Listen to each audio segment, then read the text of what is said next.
Okay, you guys know my Tesla 3. I drove this over 110,000 miles, and as you know, the ground clearance is only 5.5 inches. So I bought a Mountain Pass Performance lift, and this is supposed to give me 1.7 inch lift. So I'm hoping this will give me higher ground clearance for sure, and will be enough for me to drive this to my dreamland even with the bad road conditions.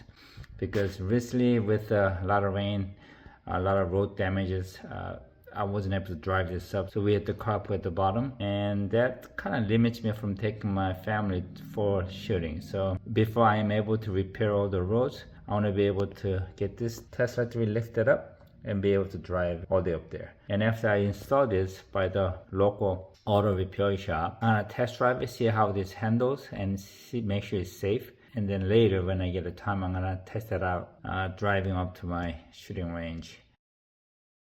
Only problem is when I bought the part, they told me they could do it.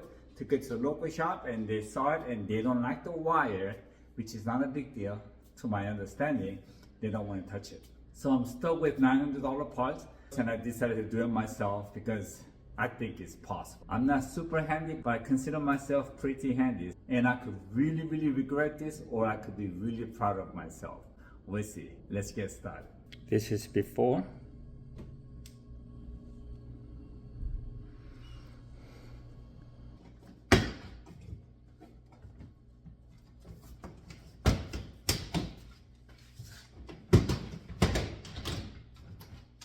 I gotta tell you, I never worked on the cars before. This is my first time in, and it had to be Tesla, right? 네, 실제 저는 차를 가지고 뭐 구축을 해본 적 한 번도 없습니다. 첫 번인데 그것도 테슬라입니다.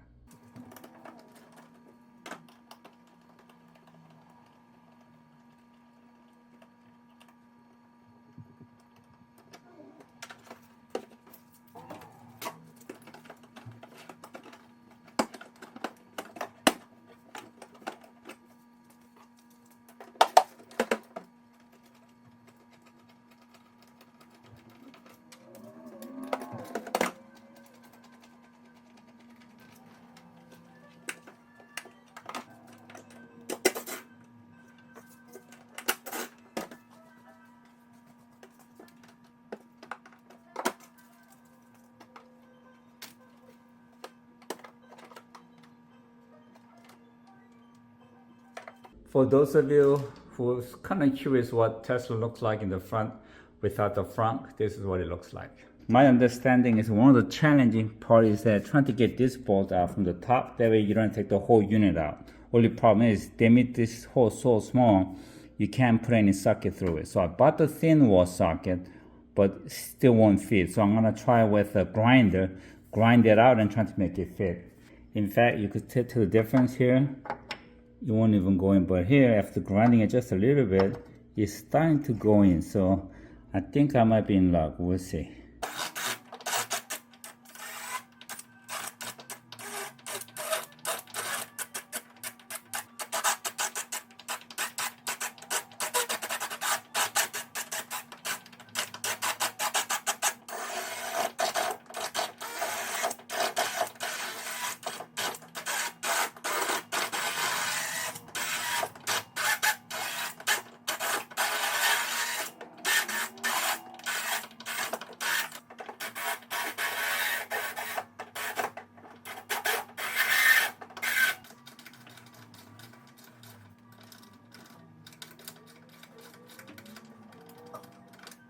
Okay, I was able to get the bolt one out.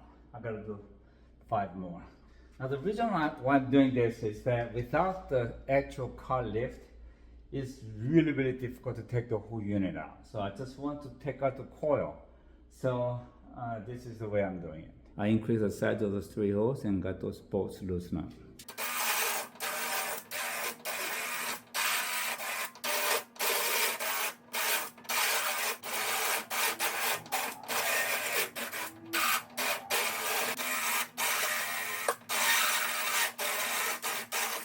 My idea of grinding the hole bigger and getting the socket inside really worked. So I'm really happy about it. Okay, this test has been so heavy and so low, it wasn't easy to get the jack stand. I got the lowest one, but it was still a little high, so I had to use block of wood to elevate height on the jack. So I was able to get it high enough. But this Tesla is so heavy, it's just busting up the wood really good. So it was a little bit nerve-wracking, but it's up there. Let me see.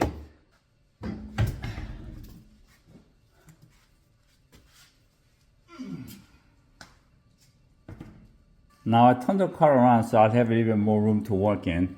And I've already loosened this as I showed you yesterday. Before I turned the car around, I did tighten it up and then re-loosen it again. And down here, this is what we have to get to.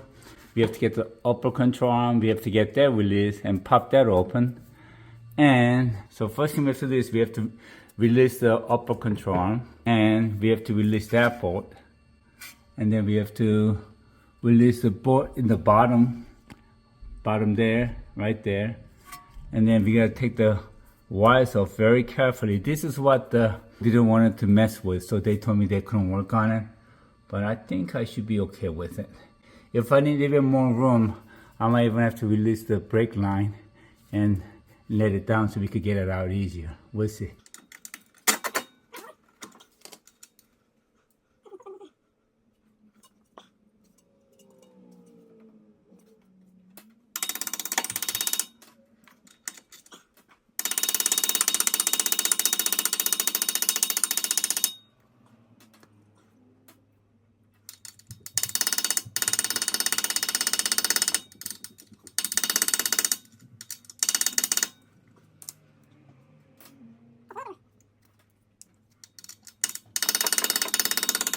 Now this ball joint on the upper control arm, Tesla seems to have a squeaky issue with it. So when you have it out, you want to rotate it, make sure it's nice and you get all the loops circulating everywhere, and they should do it. Okay, I don't know if you could see it, but the speed wire line, I have taken off the bracket and set aside so when this falls down, this won't get stretched and upper control arm has been released. I just need to get that 200mm out. That's going to be the tough one.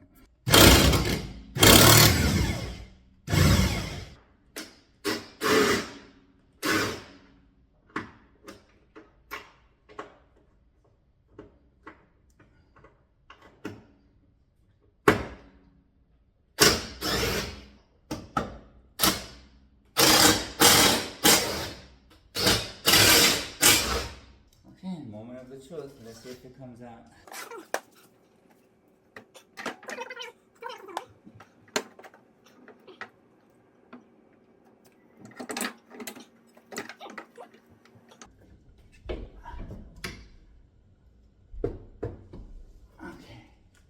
Okay. Wow, it's out. I did it. Now I have to put a spacer on top. I must be crazy. Okay, this is the spacer. Now you can see that these two holes here are more narrow, and this is the further one. This goes toward the back, this is the front. So it's kind of go sit in like this. Yep, it fit, thank God. Just like that. Now those three bolts that we took off, they need to go in here, but you have to make sure that you screw in at the same time, because if you screw one tight, there's not enough space to put a second or the third one in. So it's gonna go something like this. Now lift it up, start threading here. Lift it up, start threading here. Lift it up, start threading over here. Oops, where'd you go?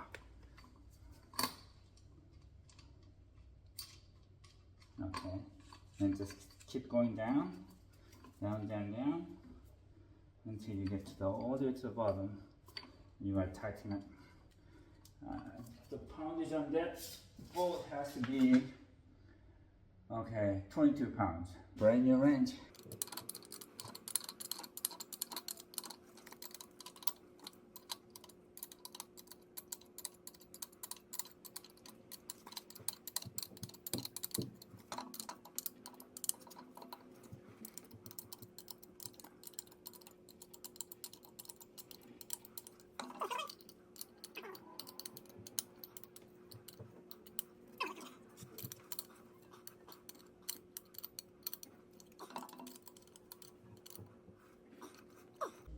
Okay, I got it on. I don't know if you can see it or not, but I actually filed down the bolt here. After year 23, the bolt is a little bit too long, so that having another bolt they provided going down from here could be an issue where it doesn't go in, it won't tighten up on the top. So mine shouldn't have any problem, but I looked at it and it's very, very close. So just to be extra safe, I filed down the bolt here. That way I'll have it, the bolt on the top nice and tight.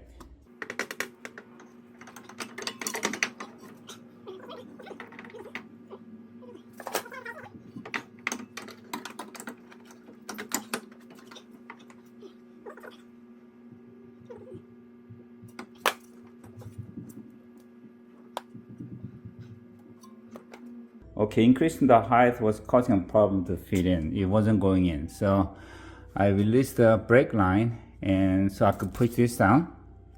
And at the same time, I used a piece of stick, cut the right length and push the upper control arm. So this way, hopefully I could fit it in. We'll see. Okay, it's not going in. So only thing I could do is take the whole unit out.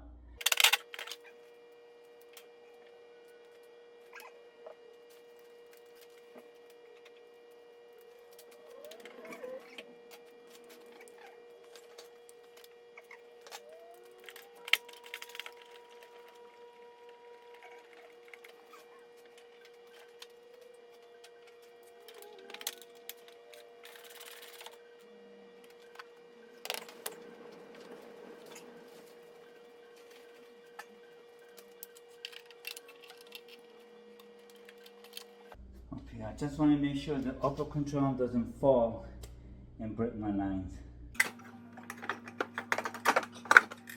Now this is the new bolt they provided, and this is 12 millimeter, not 13. So 13 came out and 12 is going back in.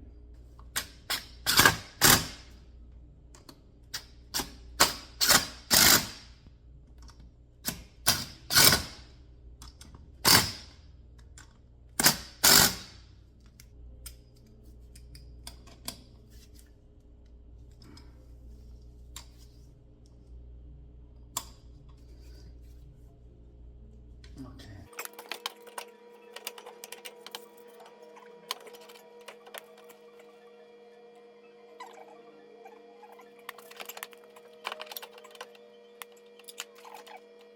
Okay, the instruction was very deceiving. They only tell you how to take it out, and then they say bring it back reverse order. Now, honestly, this is not that easy because we have 1.7 inch higher height. Everything's misaligned. So my first guy, they told me they couldn't do it because of the wire, and then because they don't have the spreader, and I didn't know what that meant.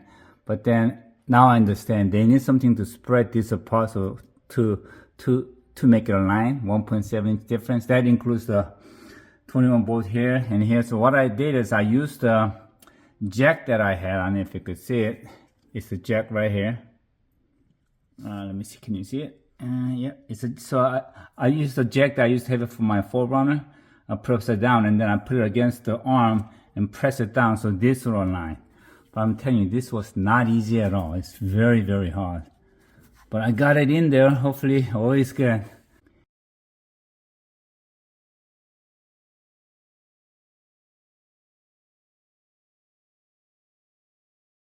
Okay, so it's kind of crazy. There was a big gap between knuckle and the upper control arm here. I don't know if you could see it. But I called the manufacturer. They told me to loosen the upper control holding bolt on each side. So I released that and this came down. So I tightened this up. Now, I asked him, do I tighten this as is now or do I need to put a pressure on the car? He told me I need to put a tire back in, lower it, put a pressure, and then tighten it up. So I don't know how that's gonna work out. We will try. And from the top, I'm gonna start torquing down everything. And you really need a torque wrench to put a proper pressure, poundage pressure on it. So I'm gonna do a little bit heavier and just make sure it's extra safe.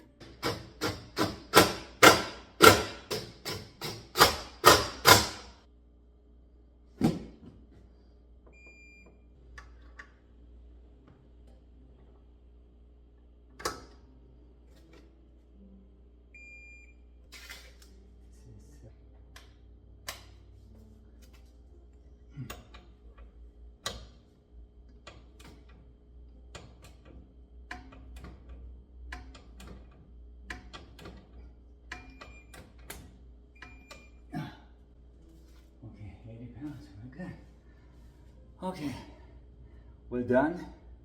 I'm gonna put the tie back in. Maybe if I do, I'm gonna do the other side. And on the other side, it was crazy, but repeat the whole thing over again.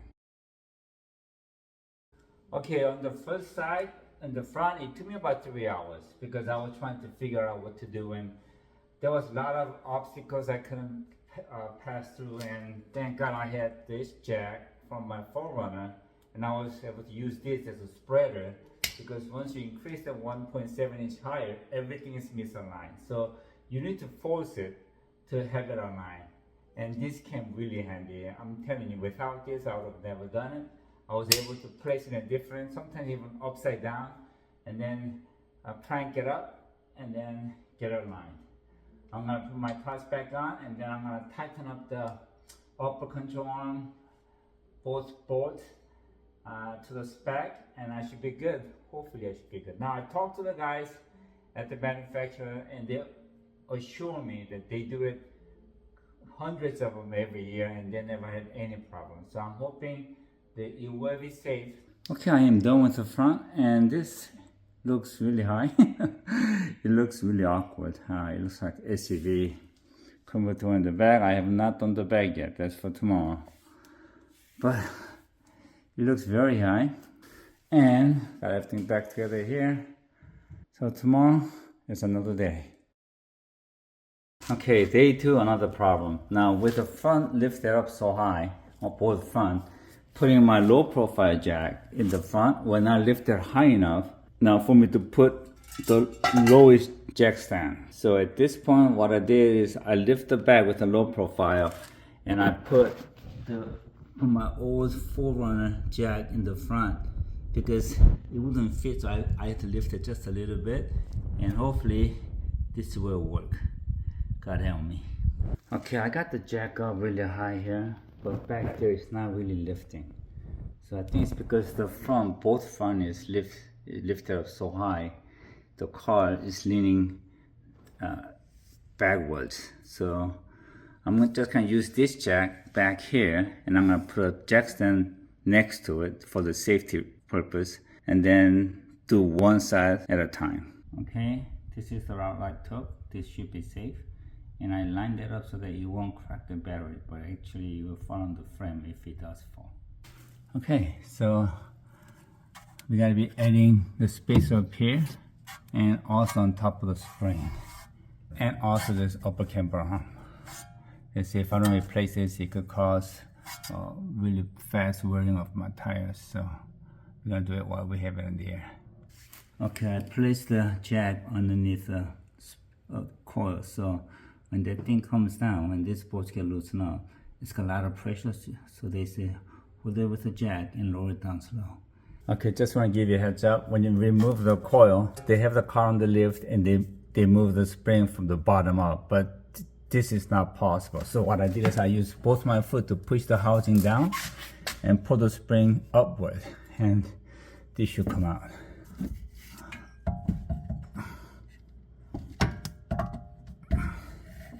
Wow, it's coming out, and it's out. Okay, remember, that should be facing outward right there. So you have to remember which way it came out. Okay, this is how it's going back in. And just want to make sure that rubber gasket they gave us, they should be on top of the spacer, not at the bottom with the original gasket. Okay, you see, I just realized I didn't have to take the spring out since I'm not doing anything. I could just tilt it and put it on top and put it in. But having this height, it was not easy to bring it back in. I literally had to step on it as hard as I can and barely got it in. So it takes a lot of muscle and some neck pain. Okay, when you install the upper camber arm in the rear, right there's no space in there, so it's hard to get anything to hold the socket. So I use the vice grip to just clamp it down, and I could torque it from this side, and the same thing on this side as well. Okay, I am done installing that spacer there, and the upper camber arm. So I just have to torque everything to spec. Now this requires a lot of torquing power here. It's 98 pounds, so you need to get really on them. Okay, one more problem. The nut here, the bolt, that head is so shallow. I can't really get the wrench on it and put that 98 pounds pressure on it.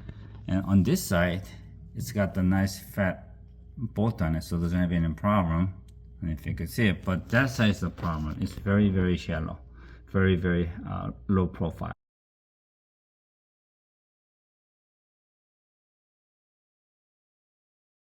Okay, the other side took me about 2 hours trying to figure out things that was more difficult than I expected, and learning curve. But on this side, with everything that I learned, it only took me about 30-40 minutes at best for all three. Arm, pushing on the spring, and also up there. So yeah, it's definitely a learning curve. It's just shame I'm gonna be. Look at that. It feels like a monster truck. Look at how high you went.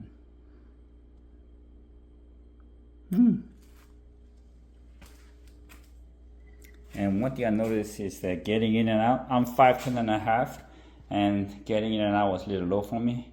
Right now I don't have any of that problem. And also in the trunk, I always used to bump my head here because when I'm shopping, putting stuff up and getting up, bump. But here I just noticed no more bumping. So it's amazing what 1.7 inch does for you. And I'm a little confused. I measured it before and after, and in the front it looks like it went up about 3 inches, not 1.7 inches. So again, it looks like a monster, but at the same time I need to call the company and ask them if this is normal. Okay, I'm gonna test drive it now. It definitely sits much higher, and it makes me feel really good about it. Okay, I think I got locked out because my car is not pulling any direction. So apparently the rear upper camber arm that they came pre-adjusted seems to be fine. I'm gonna check it, but so far so good. Car drives the same. It just sits higher. Everything feels the same. Feel like SUV. Alright, so I'm gonna hit the freeway and drive it on a high speed and see how she acts. Okay, on the high speed, honestly it feels the same. It drives the same. Everything is the same, and I don't see any kind of problem. Now I did notice when I was getting on the freeway, turning to the right or turning to the left, it does have a little bit of more roll because it's got higher, but I don't mind that.